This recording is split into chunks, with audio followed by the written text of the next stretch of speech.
It's early March and the weather is unseasonably nice for this time of year, so it is really starting to feel like turkey season. I busted out the calls and started practicing, and since I don't have Invisalign anymore, I can get back to working on my mouth calls. Definitely a little bit rusty. But more important than trying to be a world champion turkey caller, never gonna happen, is knowing where the turkeys are. You can be the worst caller in the world, like me, and still get the attention of some toms. Now that doesn't mean ignore your practicing on the calls. You should definitely try to be as good as you can on the calls, but in this video we're gonna go over 3 preseason scouting tips, so even if you do suck at calling, you can still have some great turkey hunting action. Before we go over these preseason scouting tips, do me a favor, and if this is your first time on my channel, hit that subscribe button and make sure you click that bell icon so you can be notified every time I upload a video. I'd also like to thank Legal Heat for sponsoring the channel. Legal Heat provides concealed carry courses and other types of training with amazing certified instructors all across the country. They're partners with Sportsman's Warehouse and Bass Pro, and in addition to their concealed carry courses, they also offer some wilderness first aid courses, which I am very interested in. I think all of us in the outdoors need to have at least a passing level of wilderness first aid skills because you never know what's going to happen out there. First I was afraid, I was petrified. Even if you live in a state with constitutional carry, I still firmly believe that you should get the training and the certification,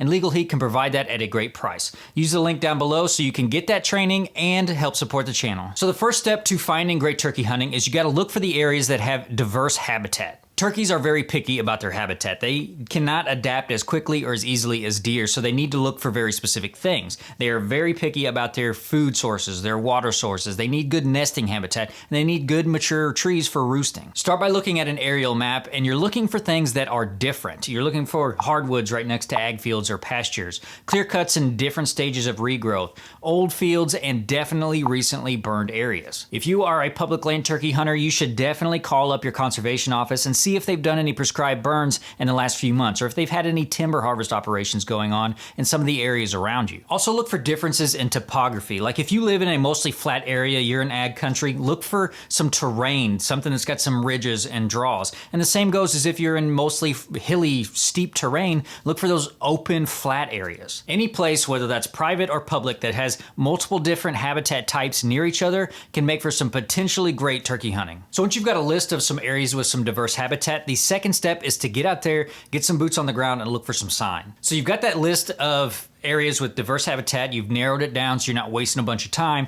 Get out there and start looking for feathers and droppings and tracks. Just because the habitat looks good on an aerial map doesn't necessarily mean that there's a good enough turkey population for you to get out there and hunt them. They're not in there regularly enough. So it's always best if you can get out there and get some eyes on it. But to be honest, if it looks pretty good from an aerial map, chances are there are gonna be turkeys there. So if you can't get there, it's not a terrible loss. But if you can get out there after a snow or when the ground is wet and soft, is probably one of the best times to get out there and look for tracks. It's soft enough. Turkeys don't weigh a whole lot, so it's soft enough that they can actually make an indent when they're walking around. Get into the woods and look for areas where turkeys were scratching around looking for acorns, and look under potential roost trees for feathers and droppings. And if you have the ability to, or the desire to, get you some game cameras and put them up a little bit higher in the trees. You're not looking for deer. You want to put them up a little bit higher over field edges or any open areas and have it on the time-lapse function. Preferably if you have the cell cams like the Moultrie Edge, it's got a time-lapse function